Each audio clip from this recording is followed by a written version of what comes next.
আলাইকুম ওয়া রাহমাতুল্লাহ। দেখেন এখন মনে হয় বুঝতে পেরেছেন এই যে ওয়াজ কেন করতে হবে। মাহফুজ ভাই, ওয়াজ কেন করতে হবে এবার বুঝতে পারলেন? মানে কিছুক্ষণ ওয়াজ করলাম, সালামের জবাবটা জোরে হয়ে গেল। যদি আরো কিছুক্ষণ ওয়াজ করি তাহলে সালামের আওয়াজটা আরো জোরে হবে। আর যদি বেশি ওয়াজ করি তাহলে কালকে থেকে অটো দেখবেন যে হিন্দু মিন্দু মানতেছেন না, খালি সালাম দিচ্ছেন। ওয়াজে কাজ হয় না? হয় না? অনেক কাজ হয়। ওয়াজে মানুষের পরিবর্তন হয়, নসিহায় মানুষের পরিবর্তন হয়। তো আমার যুবকেরা, সোনার ছেলেরা, সোনার টুকরা, কলিজার টুকরারা যারা আশেপাশে দাঁড়ানো, আমি বলবো যে মানে অনেকেই চিন্তা করতেছে যদি টেস্ট না হয় তাহলে খাবো না। মানে ভালো হইলে খাবো, না হইলে অল্প অর্ডার দে। যদি ভালো হয় তাহলে খাবো। পেঁয়াজি অনেক সময় যে দেখেন না, যুবকেরা 5 জন দাঁড়ায়, কয় 100 গ্রাম আগে নিয়ে খেয়ে দেখি ভালো কিনা, ভালো হইলে পরে আবার অর্ডার দিয়াম। তো এই জন্যে মাহফিলে আমার মনে হয় ভালো না হইলে আমার ভাইজানেরা অনেকেই দাঁড়ানো ভাইয়েরা, এ পাশে আমার দাঁড়ানো হুজুরেরা বসতে চায় না। মাহফিলের আদব হলো বসে যাওয়া। আল্লাহ বলেছেন ওয়াইজা কুরিয়াল কুরআনু ফাসতামিউ লাহু ওয়া আনসিতু লাআল্লাকুম তুরহামুন। যখন তোমাদের সামনে কোরআন তেলাওয়াত করা হয়, কোরআন থেকে পড়া হয়, কোরআন থেকে বলা হয়, তখন তোমরা তোমাদের হৃদয়ের কান দিয়ে শোনো, যাতে করে তোমাদের উপরে কার রহমত বর্ষণ হতে পারে। আসতে বলবেন না কার? আল্লাহর নাম বলতে যদি এত কষ্ট হয়, মুখ থেকে আওয়াজটা বের না হয়, আল্লাহু আকবার, এই মুসলমান দিয়ে পরিবর্তন আসবে না। মুসলমানেরা বলে পরিবর্তন কবে আসবে না? পরিবর্তন আসবে না। ফিলিস্তিনের দিকে চেয়ে দেখেন, হাহাকার করছে কত মানুষ। গতকালকেও একটা সংবাদ টেলিভিশন চ্যানেলে দেখলাম, সময় টিভিতে, ওখানকার প্রধানমন্ত্রী একটা কথা বলতে যে সাংবাদিকদের সামনে নিজের চোখের অশ্রু ছেড়ে দিয়েছেন। একজন বৃদ্ধ মায়ের কথা বলছিল, যেই মা তার 3 জন সন্তান বিল্ডিং এর নিচে চাপা পড়েছে, সেই মাকে সরানো হচ্ছে যে আপনি চলুন, এখান থেকে সরে যেতে হবে, না হলে আপনিও আক্রান্ত হবেন। উনি বললেন আমার 3টা সন্তানকে আমি বিল্ডিং এর নিচে রেখে যেতে পারবো না। পরবর্তীতে সেই বিল্ডিংটা সরিয়ে সেই 3 জন সন্তানকে উদ্ধার করা সম্ভব হয় নাই। চিন্তা করে দেখেন যাদের সন্তান আছে, আহারে এই পরিস্থিতি যদি আমার আপনার হইতো, কি জবাব দিতেন আপনি? আপনার কি মনে হতো? আপনি চিন্তা করে দেখেন। আর আজকে ফিলিস্তিনে হচ্ছে, কারণটা কি? কারণ ফিলিস্তিনের যে দোষ নেই তা কিন্তু না, ইসরায়েলদের বাড়ি এনে দাওয়াত খাওয়াইছে, খাও, কোনো অসুবিধা নেই, নাকে সরিষার তেল দিয়ে ঘুমাইছে। এখন ইসরায়েল আস্তে আস্তে করে নিতে নিতে নিতে নিতে পুরো বাইতুল মাকদাস পর্যন্ত দখল করে বসে আছে। বলেন ঠিক কিনা? তেমনি আমি আপনিও যদি ঘুমিয়ে থাকি, একই অবস্থা। কথা কয় না? হবে না? হবে না? ওগো মুসলমান, জাগার সময় এসেছে। যদি নাকে সরিষার তেল দিয়ে ঘুমাও, আল্লাহর কসম করে বলি, তোমার মুসলমান পরিচয় নিয়ে বাঁচতে কষ্ট হবে এই দেশে। সেই দিন যদি মনে করো না হবে না, এখন দাড়ি দেখলে কৈফিয়ত আছে না নাই? দাড়ি লম্বা থাকলেই মনে করে কোনো একটা বিশেষ দলের লোক। সত্য না মিথ্যা? আমরা কোন দলের নই, আমরা কোন জাতি গোষ্ঠী বিভেদ করি না, আমরা একমাত্র আল্লাহর দলের লোক। কার দলের লোক? আমাদের কোনো দল নেই। আওয়ামী লীগ যদি রাষ্ট্র ক্ষমতায় কোরআনকে বসিয়ে দেয়, আমরা আওয়ামী লীগকে ক্ষমতায় রাখতে রাজি আছি না নাই? বিএনপি যদি জামাত ইসলাম বলে যে রাষ্ট্র ক্ষমতায় কোরআন বসাবো না, সেই জামাত কি করা যাবে? চরমনাই যদি বলে, হেফাজত যদি বলে, তার মানে আমরা দল করি আল্লাহর দল। কার দল? আল্লাহর দল। আল্লাহর পক্ষে যারা, আমরা তাদের পক্ষে, এর বাইরে কোনো দল নেই। অনেকেই মাঝে মাঝে বলে হুজুর কোন দল করে, বলে না? বলে না? প্রশ্ন করে বিএনপি নাকি আছো তুমি আওয়ামীতে, কেউ বা বলে জামাতে নাকি আছো তুমি হেফাজতে। প্রশ্ন করে বিএনপি নাকি আছো তুমি আওয়ামীতে, কেউ বা বলে জামাতে নাকি আছো তুমি হেফাজতে। আমি বলি মুসলিম, আমি ইসলাম নিয়ে আছি, মানুষ সমাজে মানুষ হয়ে মানুষের মতো বাঁচি। ও ভাই ট্যাগ লাগায়ও না, আমায় মার্কা দিও না, ও ভাই ট্যাগ লাগায়ও না, আমায় মার্কা দিও না। মানুষের গড়া মতবাদে আমি করি না মাখামাখি, রবের ভালোবাসা পেতে কাঁধে দুটি আঁখি। মানুষের গড়া মতবাদে আমি করি না মাখামাখি, রবের ভালোবাসা পেতে কাঁদে দুটি আখি। কোরআনের আইন মানুষের তরে জেনেছি আমি তাই, ইকামতে দিনের কথা সদাই বলে যায়। নিয়ম মানি আল্লাহ তালার, হুকুম মানি আল্লাহ তালার, পৌঁছাতে তার কাছাকাছি। মানুষ সমাজে মানুষ হয়ে মানুষের মতো বাঁচি। ও ভাই ট্যাগ লাগাইও না, আমায় মার্কা দিও না, আমি নৌকা চালাই না, আমি ধানও কাটি না। আরো শোনাবো? এখনো শুরু করিনি, শুরু করবো ইনশাআল্লাহ। শুনবেন ইনশাআল্লাহ? আমার বা পাশে দাঁড়ানো যুবকেরা, আহারে যুবকদের নিয়েও গান আছে, শোনা, আসেন বসেন, দোয়া করে দেব। যাদের বিয়ে হয় না বিয়ের দোয়া করে দেবো, তবে প্রেমের দোয়া করতে পারবো না। প্রেমের দোয়া করা সম্ভব না। ওই দাঁড়ানো যুবকেরা এসে এর মধ্যে ঢুকে যেতে হবে, কেউ বাইরে থাকা যাবে না। আমরা যতটুকু সময় থাকবো মুসলমানের মতো করে এখানে থাকবো ইনশাআল্লাহ। কোনো ভয় আছে? এই যে এখানে একজন বসে আছে, আমি মনে করি অসংখ্য মানুষের চেয়ে এই মানুষটা আল্লাহর কাছে অনেক উত্তম একজন ব্যক্তি। উনার চিৎকার চেঁচামেচি, আমির হামজার নাম বলাতে যে আওয়াজটা করেছেন, চিন্তা করেছেন ভালোবাসাটা, আল্লাহ এই ভালোবাসাটাই কবুল করবেন, বলেন আল্লাহু আকবার। অথচ আমি আপনি সুজা মানুষ, সুস্থ মানুষ, আমাদের মধ্যে কোনো স্পৃহা নেই, আমাদের মধ্যে কুচ্চা মুরগির মতো মনে হয় আর হবে না। হবে না মানে পাকামো পাইছাও হবে না কেন? পাশনি নিয়াই দেখছেন কি করি সুজা হয়? হবে না, হবে না, হবে না, হবে না। সম্মানিত ভাইয়েরা, আমরা এখানে যারা উপস্থিত হয়েছি, আল্লাহ রাব্বুল আলামিন আমাদের তৌফিক দিয়েছেন, যার জন্য উপস্থিত হতে পেরেছি হাটকালুগঞ্জ বয়স্ক মহিলা মাদ্রাসা যুব সমাজ ও মহল্লাবাসীর উদ্যোগে ৮ম বার্ষিক তাফসিরুল কোরআন মাহফিলের শ্রদ্ধাভাজন সভাপতি হাজী মোহাম্মদ মনিরুজ্জামান সোহেল, বিশিষ্ট ব্যবসায়ী, হাটকালুগঞ্জ চুয়াডাঙ্গা। অত্যন্ত ভালো মনের, সরল মনের, সাদা মনের একজন মানুষ। আমি যতটুকু কথা বলেছি মনে হয়েছে একজন দিনদার। আল্লাহ রাব্বুল আলামিন উনার অসুস্থতা রয়েছে, উনাকে সুস্থতা দান করুন, বলেন আমিন। এছাড়া আজকে প্রধান অতিথি জনাব রিয়াজুল ইসলাম জোয়ারদার, টোটন, সাবেক পৌর মেয়র চুয়াডাঙ্গা। আমার আগে আলোচনা করেছেন আমার শ্রদ্ধাভাজন বড় ভাই। আমি ওনার পরে কথা বলতে লজ্জা বোধ করি, মনে করি এটা ওনার পরে কথা বলে আমি আসলে এটা আমার জন্য খুবই কষ্টের যে একজন বড় ভাইকে পাশে বসিয়ে রেখে কথা বলছি। বড় ভাইকে কতটুকু সম্মান করি, হুসাইন আহমেদ মাহফুজ ভাইকে, উনি জানেন। আমি উনি যখন কোনো মাহফিলের কথা বলে হাদিয়ার বিষয়টা উনার পরে ছেড়ে দিই, যে আপনি যার সিদ্ধান্ত নেবেন উস্তাদ, আপনার মতো করে আপনি করে দিয়েন। কিছুক্ষণ আগে আমাদের একজন ভাই দাওয়াত খুঁজলেন, তাও বললাম যে ভাই যদি শর্টকাটে পাইতে চান তাহলে হুসাইন আহমেদ মাহফুজ ভাইয়ের কাছে যোগাযোগ করেন। এখানে সেই ভাই আছেন, আছে না পিছনে বা সামনে আছে, আমাদের সাথে আসলো একসাথে। তো এত সম্মান করি আমার ভাইজানকে। তো ভাইজানের এলাকা হওয়ার কারণে আমি একটু বাইরে থেকে আসছি, মানে গ্রামের ফকির তো গ্রামে ভিক্ষে পায় না, পায়। এই আপনার গ্রামের ফকির আমার গ্রামে যায়, আর আমার গ্রামের ফকির আপনার গ্রামে অল্টারনেট করে। তো ভাইজান আমার এলাকায় প্রধান বক্তা হয়ে টাকা নিয়ে আসে, আর আমি এনে সেতে নিয়ে যে ওখানে আবার গ্যাপ পূরণ করি। তবে কানাডায় পাঠাইনি, এটা নিশ্চিত। সুইস ব্যাংকে আমাদের টাকা যায় না, এটাও নিশ্চিত। আমাদের টাকা সুইস ব্যাংকে আছে না? নাই, টাকাই তো নাই, তো সুইস ব্যাংকে থাকতো কেন? হ্যাঁ। তো আমার প্রিয় ভাই হযরত মাওলানা হুসাইন আহমেদ মাহফুজ ভাই অত্যন্ত চমৎকার আলোচনা করেন। আমির হামজা ভাই থাকতে ভাইজান ফ্রি ছিলেন না, ভাইজানের শিডিউল পাওয়া যেত না। কিন্তু আমরা দুঃখিত, আমরা সত্যিই মর্মাহত যে এমন একজন মানুষ যাকে বাংলাদেশের দ্বিতীয় জাকির নায়েক বলা হয়, আজ পর্যন্ত তিনি কারারুদ্ধ আছেন। আল্লাহ তার অতি দ্রুত মুক্তির ফয়সালা করে দিন, বলেন আমিন।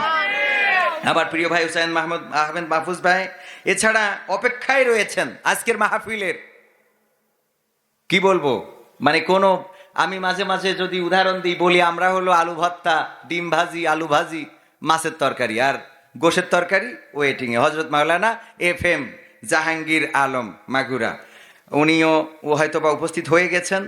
স্টেজে আছেন আরো গণ্যমান্য ব্যক্তিবর্গ যাদের পায়ের জুতা বহন করার যোগ্যতা আমার নাই। আমার সামনে উপবিষ্ট দিনদারি মানদার মুসলমান ভাই বাবাজিরা, আনুষ্ঠানিকভাবে সবাইকে সালাম জানাচ্ছি, আসসালামু আলাইকুম রহমতুল্লাহ।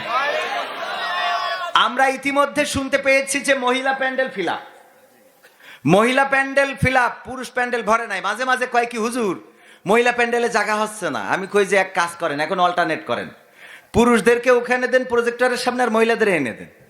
কারণ পুরুষরা যেহেতু মাঠ ভরাইতে পারে নাই, এখানে দেন একটা পর্দা টানাই দেন, এরা এখানে থাকুক, আর প্রজেক্টরে থাকুক পুরুষেরা।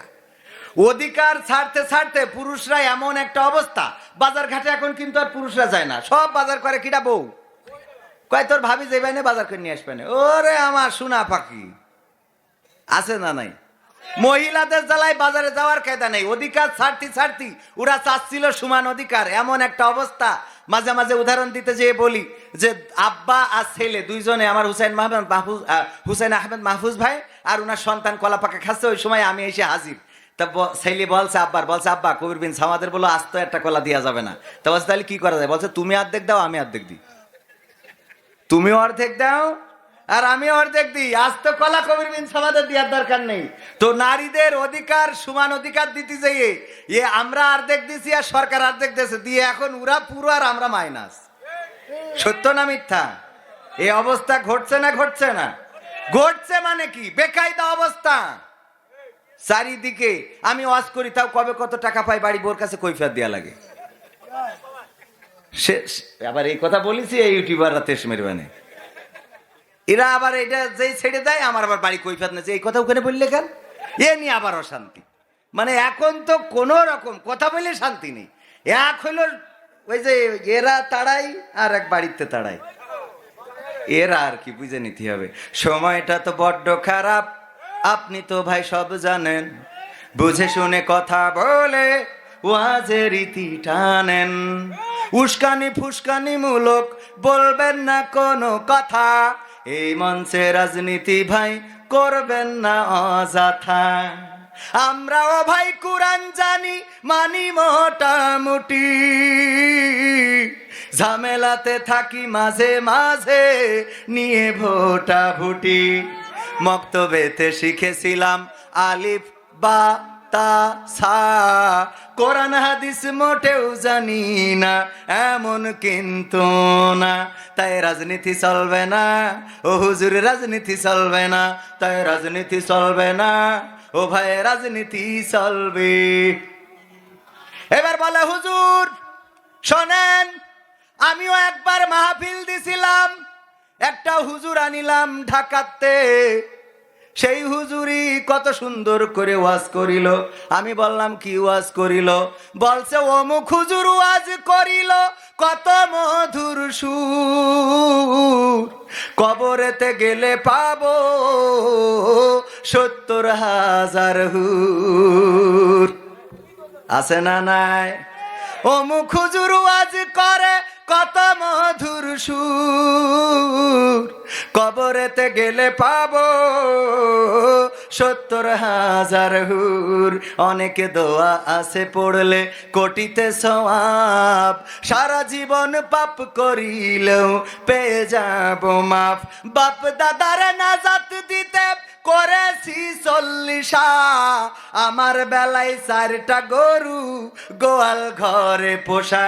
আমিও ভাই কিছুটা জানি, মানি না তা না, ছোটবেলায় শিখেছিলাম আলিফ বা তা সা, তাই রাজনীতি চলবে না। ও হুজুর রাজনীতি চলবে না, তাই রাজনীতি চলবে না। ও ভাই রাজনীতি চলবে।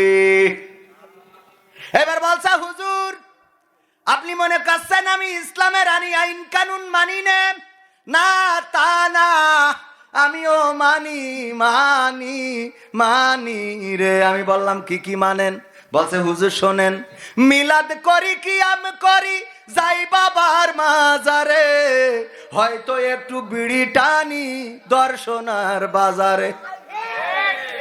মিলাদ করি কিয়াম করি যাই বাবার মাজারে, হয়তো একটু বিড়ি টানি চুয়াডাঙ্গার বাজারে। ফজর নামাজ হয় না পড়া, থাকি তখন নিদে, কিন্তু হুজুর বিশ্বাস করেন আল্লাহর কিরে হয় না কাজা, নামাজটা 2 ঈদে। কথা ঠিক আছে? কথা কন না কেন? ফজর নামাজ হয় না পড়া, থাকি তখন নিদে, আল্লাহর কিরে হয় না কাজা, নামাজটা দুই ঈদে। তারপর আবার ঝামেলা আছে, ঈদে চাঁদ দেখার জন্য আমি ভাইজানের কলাম, ভাই চলেন দিন যাই একটু, তো যে ঈদে দেখি যে না, পশ্চিম আকাশে মেঘলা, চাঁদ ওঠে নাই, মানে ওঠে নাই বলতে দেখা যায় নাই। তো ভাই বলছে টেনশন করার দরকার নেই, চলেন চাঁদ দোকানে যাই, ওখানে বসলি ওই টেলিভিশনের সাংবাদিকই কয়ে দিবেন। টেলিভিশন জুড়েছি, বলছে আগামীকালকে ঈদুল আজহা জানাজার নামাজ হবে। তাই আমি বললাম ভাই তাহলে তো ঈদুল আজহা মরি শেষ, এখন বাকি আছে খালি ঈদুল ফিতর, এটাও না জানি কবে মরে ভূত হয়ে যায়। হ্যাঁ, আর জানা যায় যে কি কয়, কয় তাড়াতাড়ি পাঠিয়ে নিয়ে লোক দাঁড়াই যাচ্ছে সিজদা দিবান কনে। যে দ্বিতীয় তাকবীর দেয় ইমাম সাহেব, উনি রুকুতি যেই কয় কিরে একা কেন, সত্য না মিথ্যা? বিশ্বাস হয় আপনাদের? ফজর নামাজ হয় না পড়া, থাকি তখন নিদে, আল্লাহর কিরে হয় না কাজা, নামাজটা দুই ঈদে, নিয়মিত চেষ্টা করি পড়তে জুম্মা নামাজ, সেদিন শুধু হয় না পড়া, যেদিন থাকে কাজ, তিনটা জুম্মা করলে কাজা, মুসলিম থাকে না। এই হাদিসটা ভালো করে আমার আছে জানা, তাই রাজনীতি চলবে না, ও হুজুর রাজনীতি চলবে না, তাই রাজনীতি চলবে না, ও ভাই রাজনীতি চলবে। এবার বলছে হুজুর শোনেন, পবিত্র কোরআন আমি পড়ি, আমার বউ পড়ে, আমার বিটার বউ পড়ে, আমার ছেলে পড়ে, আমার শাশুড়ি পড়ে, শ্বশুর পড়ে, সবাই পড়ে, এ মাতা ও মাতা সব পড়ি, এ সব শেষ করে ফেললাম, কিন্তু এখনো কোথাও জিহাদ মিহাদ কোথায় আছে দেখিনি কোনখানে, দরগা পীরের মাজার আমার অনেক বেশি টানে বাবা, অনেক বেশি টানে। আছে না নাই? কোরআনে জিহাদ আছে না নাই? ও পাই নাই, কেন পাই নাই? কেন পাই নাই? কথা কয় না, বোঝে নাই। বোঝেননি? বোঝে নাই। কেমন বুঝেছে? আমাদের আব্দুল্লাহ আলামিন ভাই বলেছিল, ওইটা আমি প্রায় জায়গায় বলি, আপনাদেরও বলে যাই। সেটা হলো কি, আব্দুল্লাহ আলামিন ভাই বলছে এখন যে ক্রিকেট খেলা হচ্ছে, সবচেয়ে ভালো খেলতেছে ইন্ডিয়া, 9টা ম্যাচের মধ্যে 9টাই জিতেছে। হুজুর যে ভালো খবর রাখে, তো 9টার মধ্যে কি 9টাই জিতেছে, একটাও হারে নাই। আর ওদের সাথে আরেকটা দল ভালো খেলছে, কারা ওরা? হ্যাঁ, সাউথ আফ্রিকা। হ্যাঁ, সাউথ আফ্রিকা ভালো খেলতেছে। তো এক হুজুর মসজিদ ইমামতি করে, ও একটু খুড়া ন্যাংড়া, আপনারা কি বলেন? ন্যাংড়া। এই ন্যাংড়া ও একটু পায়ে খাটো, আর একটা আছে একটু চোখে কম দেখে, একটু কানা কিলাসের মুসাল্লি। দুইজনে তর্ক করছে, বলছে ইন্ডিয়া ভালো খেলে, বলছে না ওকে থেকে সাউথ আফ্রিকা ভালো খেলে। মুসাল্লি সাউথ আফ্রিকার পক্ষে, ইমাম সাহেব ইন্ডিয়ার পক্ষে। দুইজনে তর্ক বিতর্ক, তর্ক বিতর্ক, পরে কয় সব বাদ দাও, আজান হয়ে গেছে মাগরিবি, চলো নামাজ পড়তে হবে, এখন সব বাদ দাও। নামাজে যেই ইমাম সাহেব তেলাওয়াত করতেছে, ওয়া কানা মিনাল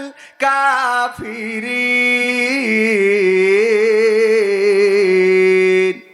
কানা বলছে হুজুর তো জমের খারাপ, ক্রিকেট নিয়ে তর্ক হইলো চার দোকানে, আর মসজিদে এসে নামাজের মধ্যে দিয়ে আমার ঝাড়তি হবে। ও নামাজের মধ্যে দিয়ে বলছে ওয়া কানা মিনাল কাফিরিন, আমি কানা কাফের। এ তো চরম খারাপ হুজুর। আর আমরা এর মুরগি জবাই করি করি মাথা মেটে দিল কইলছে খাওয়া। যাক আজকে হুজুরের মাফ করে দিলাম, এইবার যদি কোনোদিন বলে তাইলে ক্ষমা করব না। এরপরে আবার আরেকদিন যেদিন ভাইজান তেলাওয়াত করেছে, ওয়া কানা মিনাল কাফিরিন। কানা বলছে হুজুর আগের দিন আপনি বলেছেন ওয়া কানা মিনাল কাফিরিন, আমি কিছু মনে করিনি যে একদিন বলেছেন। সামান্য ক্রিকেট নিয়ে তর্ক হলো, আর সেইটা নিয়ে নামাজ দিয়ে আপনি আমার কাফের বানাই দিলেন। তাও একদিন বানাইছেন ভালো কথা, আজ আবার বললেন কেন? আপনি ইমাম, আপনি পড়বেন তা তো হবে না। আমি মুসাল্লি, আমারও লুকমা দেওয়ার ক্ষমতা আছে, আমি লুকমা দিচ্ছি। আল্লাহু আকবার। ওয়া খুড়া মিনাল ফাসিকিন। আমি কানা কাফের হইলে তুমি খুড়া ফাসেক। তাহলে কোরআন কি বুঝা গেছে? তো বোঝা গেছে কিনা? জিহাদ মিহাদ কোথায় আছে দেখিনি কোনখানে, দরগা পীরের মাজার আমার অনেক বেশি টানে, সেথায় গেলে শর্টকাটে ভাই জান্নাত পাওয়া যায়, পরকালে তরাই নেবে চিন্তা তেমন নাই। পীর সাহেবের কাছে মুরিদ আমি আমার নেতা, বছর বছর ছাগল পাঠায়, আমি আবার সেথা হইলে ওরস কোনোভাবে মিস তো করি না। ওখান থেকে আল্লাহ রাসূল হয়েছে জানা, তাই রাজনীতি চলবে না ও হুজুর, রাজনীতি চলবে না, তাই রাজনীতি চলবে না ও ভাই, রাজনীতি চলবে। আমরাও বলি চলবে না। কোরআনের মাহফিলে কেউ রাজনীতি করবে এটা মানা যায় না, আমরাও মানতে পারি না। কিন্তু কোরআনের মাহফিলে যদি কেউ আল্লাহর নীতির কথা বলে, কোরআনের নীতির কথা বলে, যদি কেউ রাসূলের নীতির কথা বলে গো, আর যদি কেউ এটাকে বলে রাজনীতি, তাইলে বলবো তোমার শিক্ষানীতির দরকার আছে। তার কারণ তুমি রাজনীতি আর আল্লাহর নীতির পার্থক্য জানো। জানে আল্লাহর নীতি হইল চুরি করলে হাত কেটে দাও, আর অনেকের নীতি হইল চুরি করলে কানাডায় পাঠাও রে। ঠিক না বেঠে? আছে না নাই? আমি তো বিশেষ আকর্ষণ আপনাদের বলি, আপনারা পোস্টারে দেখেছেন আমি কি বিশেষ আকর্ষণ, বক্তা না। মানে আমার কাজ হলো যে আনন্দ দিয়ে, আকর্ষণ বলতে আপনাদের যদি বুঝাই, চিড়িয়াখানায় যদি যান, চিড়িয়াখানা আকর্ষণ না, ওখানে বাঘ ভাল্লুক আকর্ষণ। বাঘ ভাল্লুক, চিড়িয়াখানা আছে কিন্তু বাঘ নাই, ভাল্লুক নাই, ভাল লাগবে? একজন বানর খেলা দেখায়, ও যদি বাজারে সারাদিন ঘুরে বেড়ায়, কেউ ওর দিকে তাকাবে একবারও? কিন্তু বানরটা যদি টেনে নিয়ে বেড়ায়, তাকাবে না? তাকাবে না। বানরটা হলো আকর্ষণ, আর ওই লোকটা কি? ওই লোকটা হলো বানরের মালিক। তো আমি আজকের মাহফিলে, আমার মাহফুজ ভাই ছিল বক্তা, আর আমার পরেও আছে একজন বক্তা, আমি হইলো মাঝখানে বানর মার্কা। বিষয়টা বোঝা গেছে? মানে আকর্ষণ, আমার কাজ হলো যে আপনাদের একটু আকর্ষিত করা। তো এই আকর্ষিত করার জন্য দু একটা কথা যদি উল্টো পাল্টা হয়, মনে কিছু নিয়েন না। অনেক জায়গায় বক্তা হয়ে যখন ওয়াজ করা লাগে তখন সেইভাবে বলা লাগে। তো তারপরেও দেখা যায় যে এখনো তো বয়স অল্প, মানে উল্টো পাল্টা করেই ফেলি, বয়সের একটা দোষ আছে না। আর এমনি অনেক জায়গায় বক্তা বানায়, যখন পাঠাই দেয় হুটো পাঠাই, লাইন ঠিক করতে পারি না যে কোন দিক থেকে কি করবো, একটু ঝামেলা হয়ে যায়। একবার এক ইমাম সাহেবের এরম হুটো পাটা পেতে গেছিল, তারাবির সময় মুসাল্লিরা খুব যাইদ্রিল, খুব খারাপ অবস্থা। তো এই জন্যে ওই ইফতার করিতে বাড়ি এসে একটুকুনি শুয়েছে, ঘুম এসে গেছে। ঘুম যে এসে গেছে, পাঞ্জাবিটা খুলে রাখিছিল আড়াই, খেয়াল নেই, হঠাৎ ঘুমিতে উঠি দেখে জামাতের টাইম 5 মিনিট ফেল। উঠি পরে আড়াতে পাঞ্জাবিটা ঘাড়ে দিয়ে নিয়ে মসজিদে দৌড়। যেই তখনকার সময় কারেন্ট ছিল না, তো হেরিকেন, আমার হুজুরির কাছে গল্প শোনা। তো হেরিকেনের আলো এখন ওই যে হুজুরির এমনি দেরি হয়েছে, সবাই বলছে এই হুজুর আলিফ লেলা দেখবো কখন, আপনি এখন আসলেন? মানে ওকে তো আবার আলিফ লেলা শিডিউল ঠিক রাখা লাগে। তো আলিফ লেলা দেখবো, আপনি 5 মিনিট দেরি করে ফেলিছেন। এখন ওই যায় না, গলায় পাঞ্জাবি পরাই হাতা খুঁজে পাচ্ছে না। তো হাতা খুঁজছে, খুঁজেই পাচ্ছে না। কি অবস্থা, এই কি হচ্ছে কি হুজুর? 5-6 মিনিট আরো পার হয়ে গেছে, আপনি এমনি দেরি করে আসলেন, আবার কি হচ্ছে? তো বলছে ভাই হাতা খুঁজে পাচ্ছি না। বলছে এই হেরিকেনটা মুড়াইয়ে তুই সামনে ধরো দিন। হুজুর হাতা খুঁজে পাচ্ছে না কেন? হেরিকেন মুড়াইয়ে সামনে ধরি দেখে হাতা খুঁজে পাবে কি? আড়াই ছিল বোর ছায়া, ওইটাই নিয়ে গলায় পরায় বসে রই। মানে হুতো সে তাড়াতাড়ি 5 মিনিট ফেল হয়ে গেছে। এখন চিন্তা করছে যে এই তাড়াতাড়ি মুসাল্লিরা তো খুব খারাপ, আবার ইমামতি না জানি চলে যায়। এই জন্যই ওই মানে খেয়াল নেই যে এটা পাঞ্জাবি না সেই হ্যাঁ। তো এই জন্যে আমারও মাঝে মাঝে এরকম কিছু হইলে আপনারা মনে কিছু নিয়েন না। হ্যাঁ, বয়স অল্প, একটু ঝামেলা হইতেই পারে। তো যাই হোক, আমি যেহেতু সঙ্গীত শোনানোর জন্য আসছি, আমরা এখানে যারা উপস্থিত হয়েছি, উপস্থিত হওয়ার তৌফিক দিয়েছেন কে? আল্লাহ রাব্বুল আলামিন। আল্লাহ শুকরিয়া আদায় করবো কিনা? সবাই জোরে সোরে বলছি আলহামদুলিল্লাহ। আওয়াজটা আরো জোর হওয়া দরকার ছিল। আমরা একটু চিন্তা করি না কত নিয়ামত আল্লাহ আমাদের দিয়েছেন। বোবা লোকে চলতে পারে, বলতে পারে না। পঙ্গু লোকে বলতে পারে, চলতে পারে না। কানা লোকে শুনতে পারে, দেখতে পারে না। কালা লোকে দেখতে পারে, শুনতে পারে না। তুমি যদি তাদের চেয়ে একটু ভালো থাকো, তবে কেন শুকরিয়াটা আদায় করো না? তবে কেন শুকরিয়াটা আদায় করো না? তবে কেন শুকরিয়াটা আদায় করো না? চোখ দুটো দিল দেখতে তোমার, শুনতে দিল কান, জিহ্বা দিল স্বাদ নিতে, আর নাকে সুঘ্রাণ। ঠিক না বে ঠিক? চোখ দুটো দিল দেখতে তোমার, শুনতে দিল কান, জিহ্বা দিল স্বাদ নিতে, আর নাকে সুঘ্রাণ। এবার তুমি ভেবে দেখো না, এবার তুমি ভেবে দেখো না কতটা সুখে তা।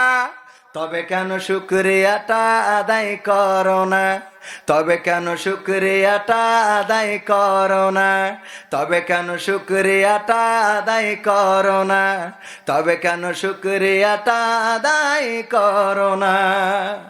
দুটি হাত দিল ধরতে তোমার যখন যেটা চাও, যেথায় সেথায় যাওয়ার জন্য দিলেন দুটি পাও। ঠিক না বেঠে? দুটি হাত দিল ধরতে তোমার যখন যেটা চাও, যেথায় সেথায় যাওয়ার জন্যে দিলেন দুটি পাও। হৃদয়ে দিলেন প্রেম মমতা, হৃদয়ে দিলেন প্রেম মমতা, কেন যে বোঝো না। তবে কেন শুকরিয়াটা আদায় করো না, তবে কেন শুকরিয়াটা আদায় করো না, তবে কেন শুকরিয়াটা আদায় করো না, তবে কেন শুকরিয়াটা আদায় করো না।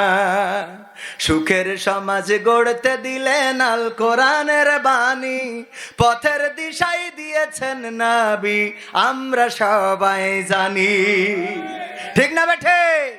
সুখের সমাজ গড়তে দিলেন আল কোরআনের বাণী, পথের দিশাই দিয়েছেন নবী, আমরা সবাই জানি।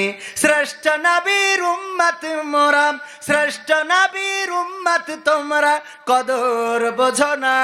তবে কেন শুকরিয়াটা আদায় করো না, তবে কেন শুকরিয়াটা আদায় করো না, তবে কেন শুকরিয়াটা আদায় করো না, তবে কেন শুকরিয়াটা আদায় করো না।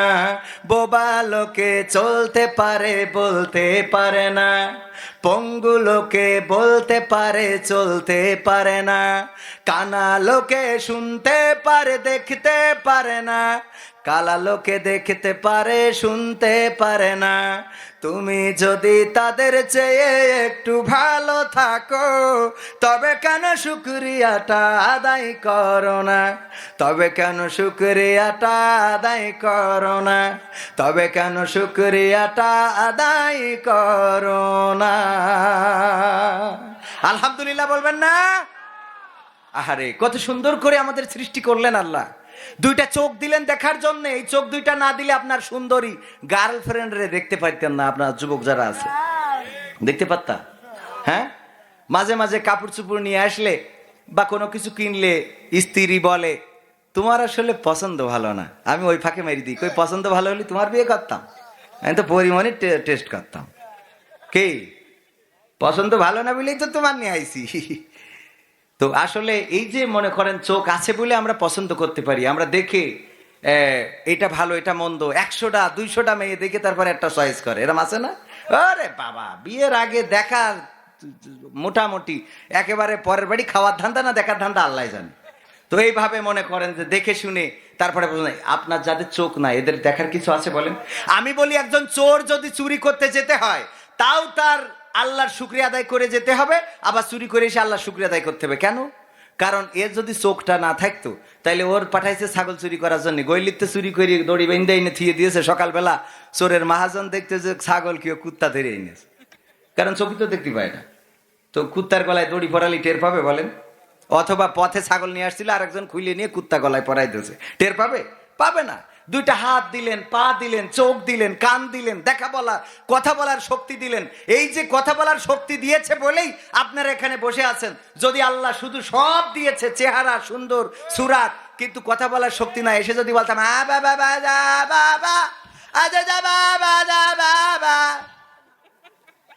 কতক্ষণ থাকতেন?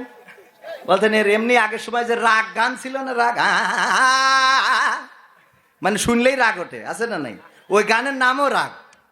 এখন এই গান বন্ধ হয়ে গেছে, এখন বিভিন্ন রিমিক্স উঠেছে। এই রিমিক্সের জ্বালায় তো বেকায়দা। আমার যুবকরাও তো এরা এখন মানে পায়খানা ফেরবে তাও ডিজে ভাড়া না করলে ওকে ঢাকা হয় না, আছে না নাই? হঠাৎ কোনো কাজ নেই, কারণ নেই, ডিজে বাজছে কে? তা বলছে আয়োজকের ঘরের উদ্বোধন। ওরে বাবা, উদ্বোধনেও আবার কি নিয়ে আসা লাগে? ডিজে। বিয়ে হঠাৎ ডিজে বাজে, কি হই তা আজকে উনার গায়ে হলুদ। বিয়ের দিন তো আর ঘুমাইনোর কায়দা নেই, 3 তলা ছাদের পরে মাইরি দিয়ে ঘুম ঘুম। তোরা বাসর রাতে যা ইচ্ছা তাই কর, ছাদের পরে তুই আমাকে ঝামেলা করিস কেন? নাকি? সত্য বলছি না মিথ্যা বলছি? আমি বললাম আমাদের গ্রামে, বলছি যে এই যে শুরু করি চাও কি তোমরা, এই বিয়ে দিচ্ছাও ভালো কথা, তা আমাকে তো কোনো কিছু করি শান্তি নেই। বলছে একটা বিশেষ দিন, তোমাদের এরম অসুবিধা হয় কেন, একটা ডিজে বাজার দিবা না বিশেষ দিন? তো আমিও ধরে রাখিছি ওই বাড়ি যেদিন মরি যাবে আমার টাকায় ডিজে ভাড়া করবো। কইরি কব কুপান চোর দে ঘাইসকে, বলবে যে কি ব্যাপার আমার বাড়ি ডিজের গান কেন, আজ মানুষ মরি গেছে। বলবে এটা তো বিশেষ একটা দিন, কারণ এই দিন যেদিন সেদিন হয় না রে, আজরাইল না আসলি এই দিন আসে না। তোমার বাড়ি যদি তোমার ছেলের নুনু কাটার সময় ডিজে বাজে, তোমার ছেলের গালে ভাতের সময় যদি ডিজে বাজে, তোমার ছেলের গায়ে হলুদি যদি ডিজে বাজে, তোমার ছেলের বিয়ে বাবর দিন যদি ডিজে বাজে, তাইলে তোর ছেলে মরি যাওয়ার দিনও ডিজে বাজাবো রে। রাজি আছেন আপনারা? নিজের টাকা না থাকলে আমার কাছ থেকে নেবেন, তাও ওকের বাড়ি মরি গেলে ডিজে বাজাবেন।